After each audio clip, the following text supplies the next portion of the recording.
Hey, what's up, guys? Today I'm going to be starting another series. Don't worry. I will get back to the book of Ecclesiastes in due time, but I wanted to get this one started, just so I have more things on the table to work with and work on. And hopefully I keep this as the title, but it's going to be Precepts for Manhood. There's a couple of precepts I found that, I think are just good for men, to take advice from, So yeah, this one is going to be from the book of Tobit. It's pretty much going to be all of chapter 4. And if you're not familiar with the book of Tobit, it is in the Apocrypha, which is not, it's kind of low key because it's not in every Bible for whatever reason. It was in most I believe it was in every Bible up until like the 1800s, and then it just slowly got phased out for whatever reason. And I believe it also started earlier before that with Martin Luther, the Protestant, who wrote the 100 Reasons Why, or the thesis on against Catholicism, and he published a Bible. And with that Bible, he put all the books of the Apocrypha, I believe, either at the end or in a separate document. And that, I think, was like the start of, it getting phased out of the Bible. But, if you're an avid Bible reader or interested in the Bible, I highly suggest you read the Apocrypha. There's a lot of good books in it. The book of Tobit and the book of Ecclesiasticus is in there, and we'll be going over the book of Ecclesiasticus, someday, because there is a lot of good wisdom in that one. But the book of Tobit, what we're going to be reading is Tobit, the man. He is talking to his son and just giving him good advice. So we're going to go ahead and start with, and real quick, I also want to give a shout out to my homie Charles. He's been holding me accountable with these videos. So Charles, thank you for, providing me that motivation every time I see you. And also to all my viewers, thank you. And all my subscribers, thank you. Okay, so we're going to start with the book of Tobit, chapter 4, verse 3. And when he had called him, he said, so this is Tobit talking to his son, "My son, when I am dead, bury me, and despise not thy mother, but honor her all the days of thy life, and do that which shall please her, and grieve her not. Why? Because remember, my son, that she saw many, many dangers for thee when thou wast in her womb, and when she is dead, bury her by me in one grave." They say that your mom is probably the only person in this life that will love you unconditionally. You come out of the womb and she loves you. She wants to do everything for you, whereas your father, you kind of have to earn his respect. You don't have to earn his love. He loves you and cares for you, but you're not going to just weasel your way through. You know how you can get away with a lot more with your mom, because she just loves you unconditionally, whereas your father and other people, they expect something from you. Everybody's going to expect something from you except your mom, and you were in her womb for 9 months and she had to give birth to you, and from what I hear, that shit kind of hurts. So honor her. Moving on to verse 5. "My son, be mindful of the Lord our God all thy days, and let not thy will be set to sin, or to transgress his commandments. Do uprightly all thy life long, and follow not the ways of the unrighteous. For if thou deal truly, thy doings shall prosperously succeed to thee, and to all them that live justly." That's basics right there. That's 101. You reap what you sow. Always do what's righteous, what's right. Because if you don't, you're going to reap what you sow. You're going to receive that judgment for doing evil, or you're going to receive that judgment for doing good, And it's saying right there, you shall prosperously succeed. Even when you're down in the dumps and you still choose to do the right thing, you know, the Most High sees that, and you might have to suffer for a little bit for whatever reason, you know, but he will pay you back in the end. And that's just the way it is. No matter what you do good, he's going to pay you back. You do bad, he's going to pay you back. That's basics right there. You know, you reap what you sow. And then moving on, verse 7, give alms of thy substance, and when thou givest alms, let not thine eye be envious, neither turn thy face from any poor, and the face of God shall not be turned away from thee. If thou hast abundance, give alms accordingly. If thou have but a little, be not afraid to give according to that little. You know, I think that's important, you know. When it comes to giving people money, whether it be homeless, your friends, your family, you know, don't give them more than you can give. You know, if your family needs help with money and they're asking for, you know, a certain amount of money and you can't give it to them, you know, unfortunately, that's just the way it is. You can't give it to them. And another thing too, you know, I think is pretty good advice that I've heard is like, don't give money to people that you're not afraid to not get back, right? Like if I give someone, you know, X amount of money, I'm giving it to them with the assumption, you know, like they're going to pay me back. But if they don't pay me back, like it's not going to be the end of the world. I'm not going to go bankrupt. I'm not going to be struggling for rent. You know, I always keep it in the back of my mind, like, hey, this person might not pay me back. Am I okay with not ever getting this money back? And that's just something to think about. And two, you know, if you give someone money and they don't pay you back and they just, you know, try and sweep it under the rug, it just tells you what kind of person they are, and you probably shouldn't help them, or you might even want to just cut them off, because that's, you know, kind of fucked up. But what I think is important here is give alms accordingly, you know, give what you can, right? Don't go over, and if you have a lot of money, don't go too low, you know. Yeah, it's just good advice. And then, you know, it says, let not thine eye be envious, neither turn thy face away from any poor. You know, envy is very dangerous. You know, wrath is fierce, but who can stand before envy? We talked about that in the last video. So when you get that envious eye, you know, you got to fight that spirit, you know, pray, do what you got to do. Okay, moving on to verse 10, because that alms do deliver from death, and suffereth not come into darkness.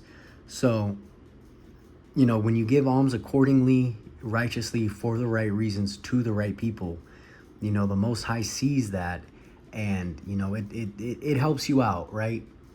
And, you know, though that will come back to you, just like we read in the first verse 5. You know, this stuff's going to come back to you, so it will help you out, you know. Verse 11, for alms is a good gift unto all that give it in sight of the Most High. There you go, you know. Verse 12, you know, this one's got a star next to it. Let's see what it says. Beware of all whoredom, my son, and chiefly take a wife of the seed of thy fathers, and take not a strange woman to wife, which is not of thy father's tribe. For we are the children of prophets, Noah, Abraham, Isaac, and Jacob. Remember, my son, that our fathers from the beginning, even that they all married wives of their own kindred, and were blessed in their children, and their seed shall inherit the land. So, the beginning, you know, beware of all whoredom. That's pretty self-explanatory, you know.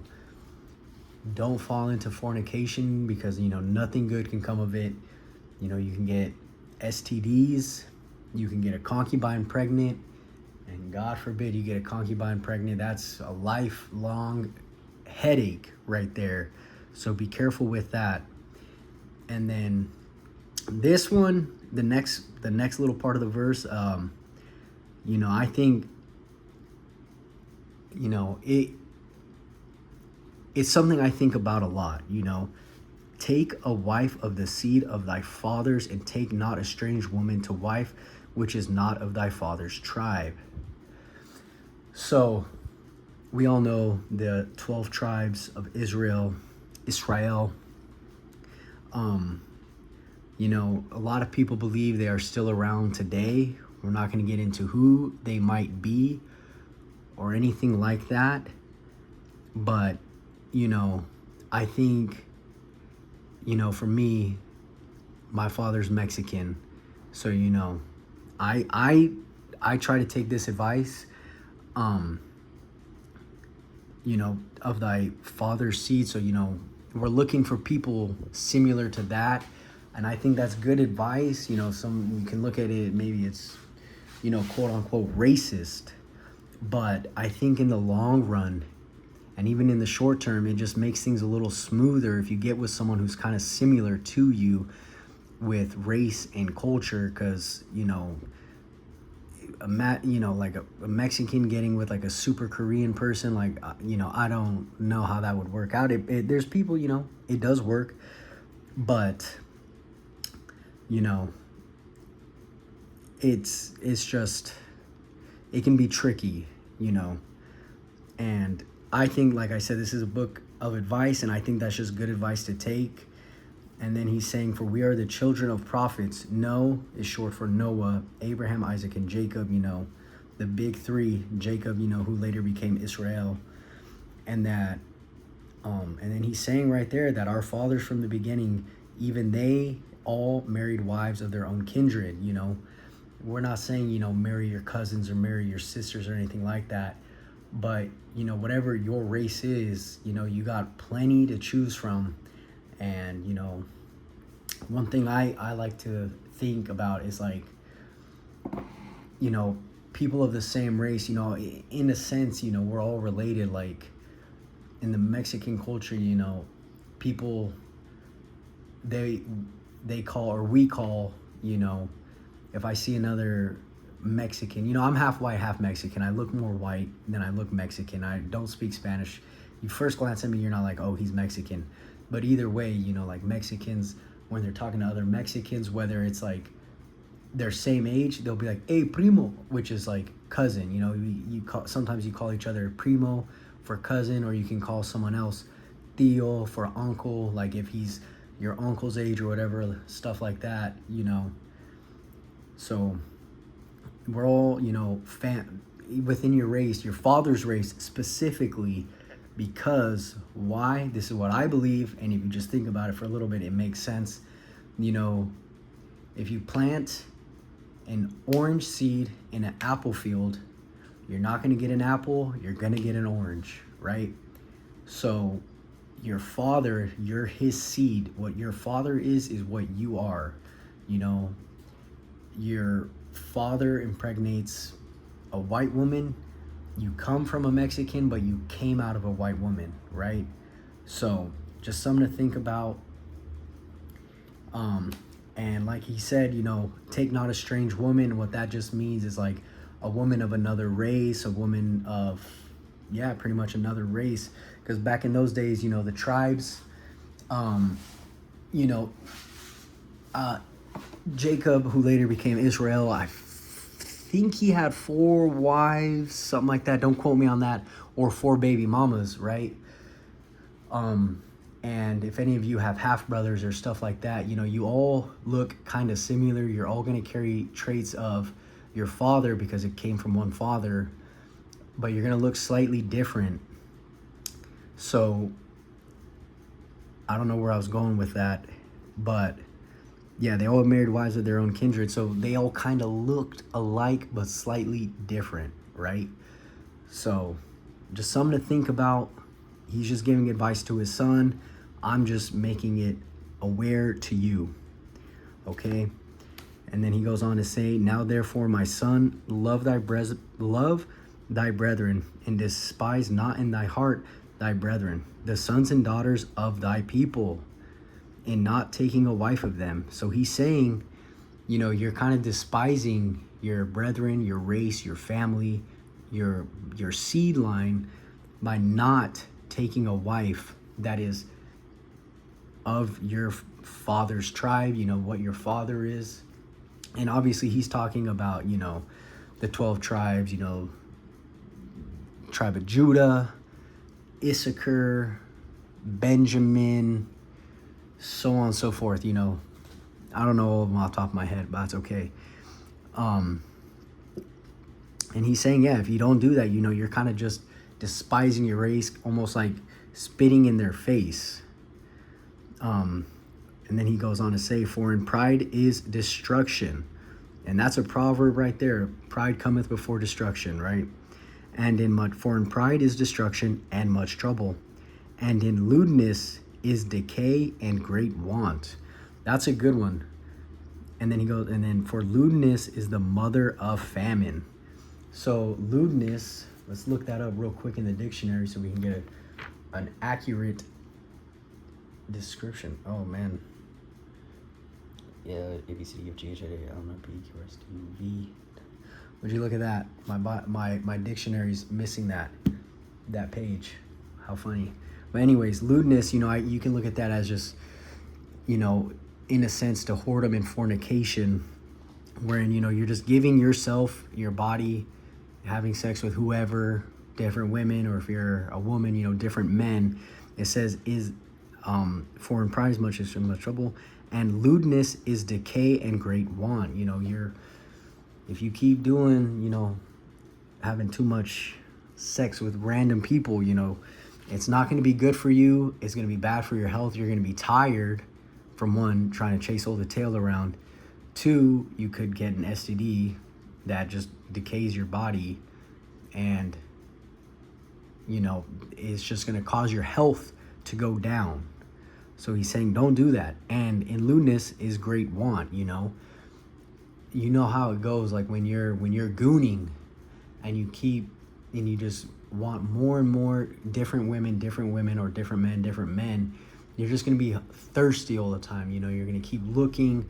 You're going to just be in constant want of the next piece of ass, essentially, And then for lewdness is the mother of famine. That's pretty good. And then he goes on, I believe he's changing the subject now. So he says, let not the wages of any man which hath wrought for thee tarry with thee, but give him it out of hand. If someone works for you, pay him back as ASAP. As soon as they're done, give them the money. Don't let it sit. Don't let them become more angry. Like, hey, you haven't paid me. What the hell? Pay them back. It's that simple. And if any of you have ever worked with anyone that's burned you, you know what it feels like when you spend a whole day working for them, you put in a good effort, and then you don't get paid. You're like, what the fuck, dude? And he goes on to say, for if thou serve God, he will also repay thee. Pretty much what we've been saying since verse 5.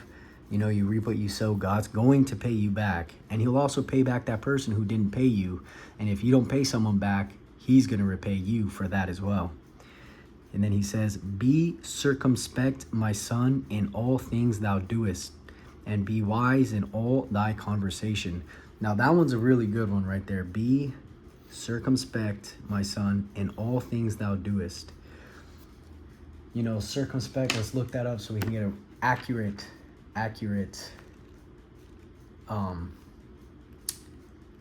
definition. Like I mentioned before, you gotta have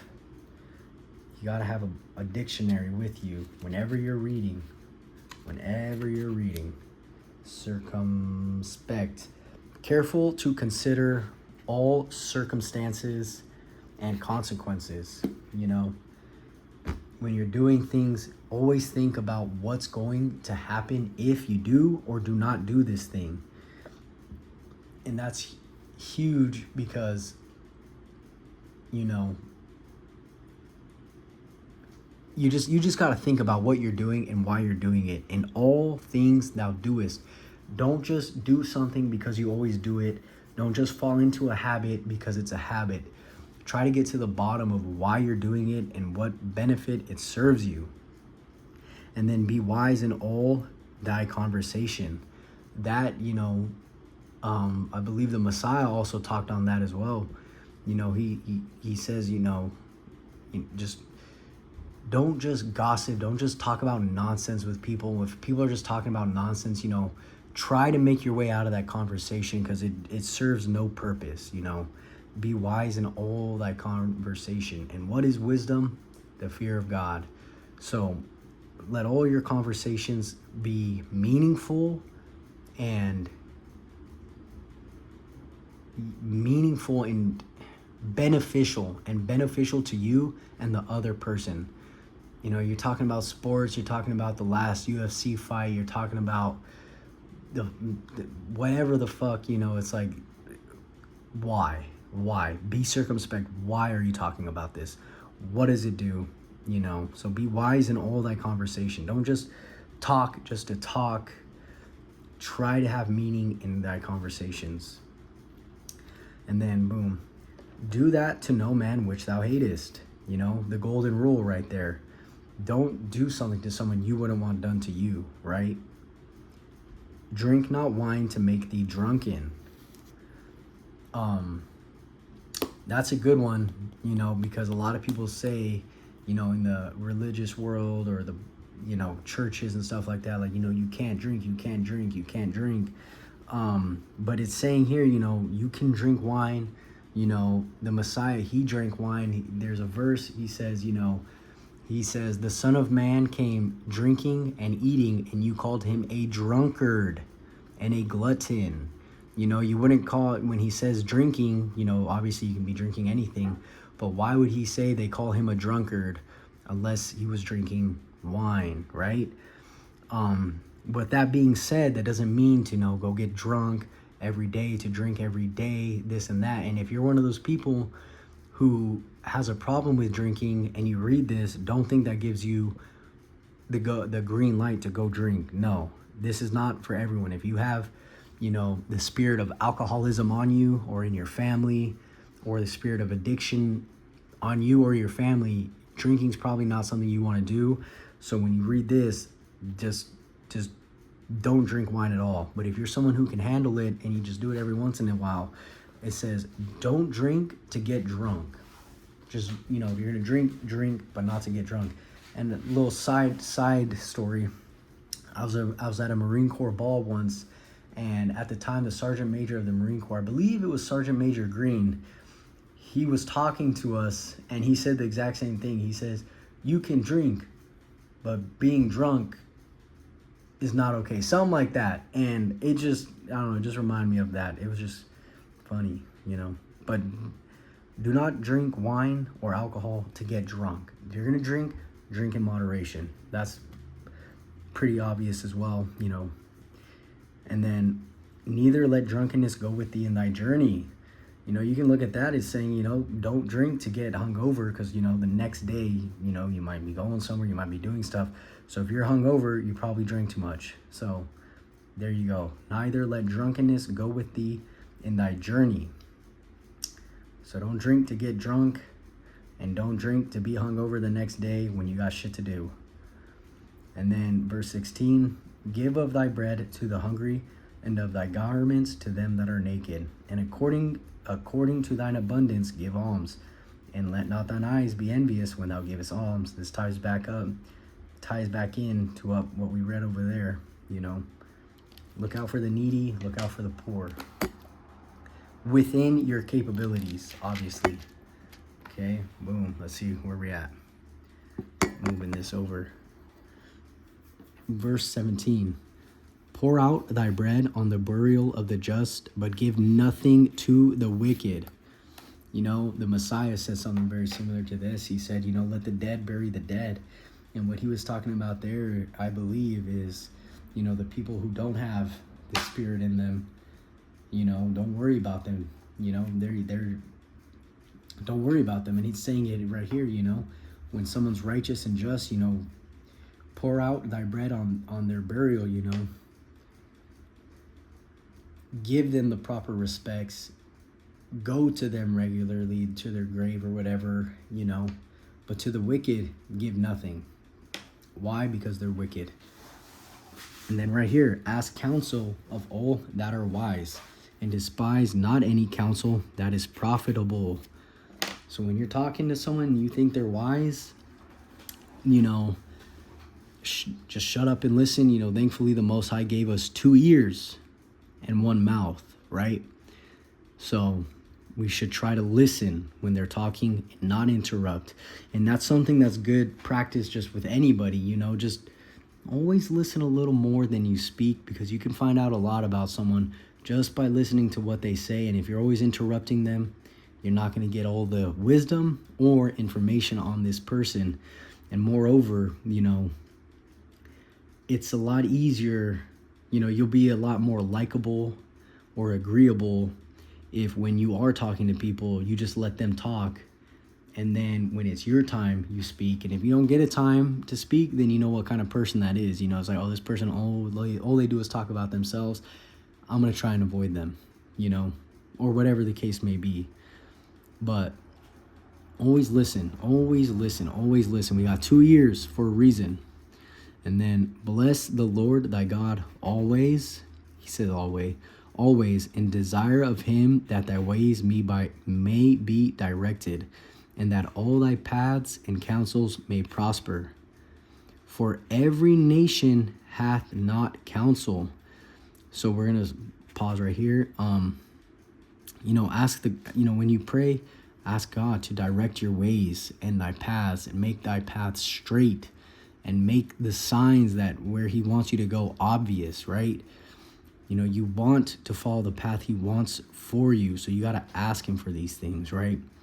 So ask him to direct your paths so that your paths will prosper, and that any, you know, counsel from the wise that you listen to may prosper as well. Then he goes on to say, for every nation hath not counsel.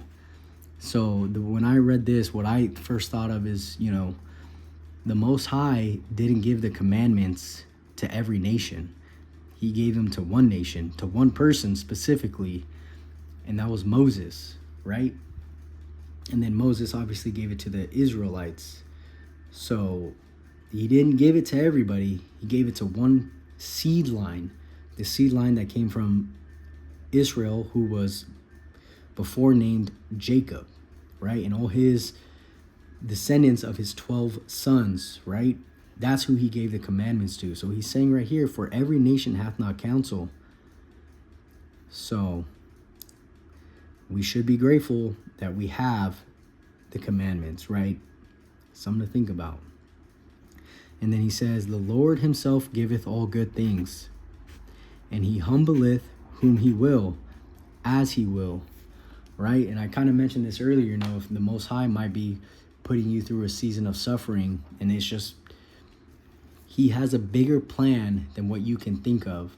So you might be in that season for whatever reason, but he's doing it to whom he will, as he will. He does it as he wants. You know, what can we do to stop him? Nothing. All we can do is be grateful that he's still in our lives. If he's putting you through a period of suffering, we should try to be grateful, because we know something's good gonna come of it.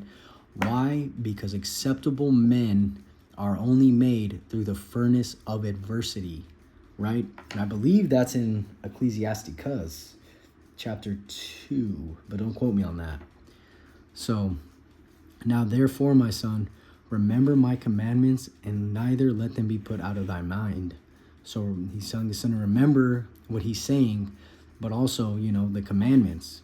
Keep them in your mind at all times. You know, it's one of those things you can pray for as well. You know, you can ask the Most High, like, please, you know, allow thy commandments to be in front of me. Put them on my nose so I can always see them and always think of them at all times, right? And then he goes on, verse 20, and now I signify this to they that I committed 10 talents of Gabel to the son of Gabriel at Rages of Media. So this verse right here is just a little bit about what's going on in the overall story, not really important to this video. But verse 21, the last one, and fear not, my son, that we are made poor, for thou hast much wealth if thou fear God, and depart from all sin, and do that which is pleasing in his sight, right? That one's huge, because no matter what, at the end of the day, no matter where you are, what situation you are in life, no matter where the Most High puts you, whether he raises you up or brings you down low, like Job, right? As long as thou fear God and depart from all sin, and do that which is pleasing in his sight, you have much wealth, right? And what happened to Job at the end?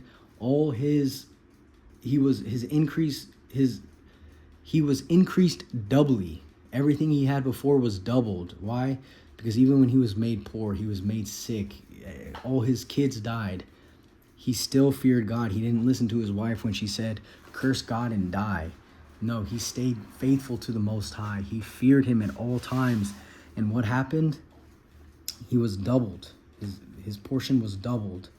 So no matter where you are in life, down in the dumps, in the trenches, no money, no friends, your family's far away, as long as you fear God and do good, you have much wealth, and you will be repaid in the end. The game, I'm stealing this from my man Sinful the P, but either way, the game is omnipotent. It's going to see everything you do and don't do, and it's going to repay you. And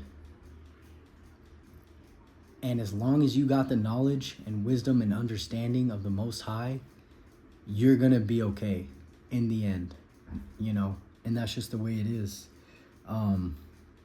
So yeah, that's pretty much it for this video. I kind of made this one more or less in a rush, so I apologize if it was all over the place or not as prepared as other videos. So yeah, thank you.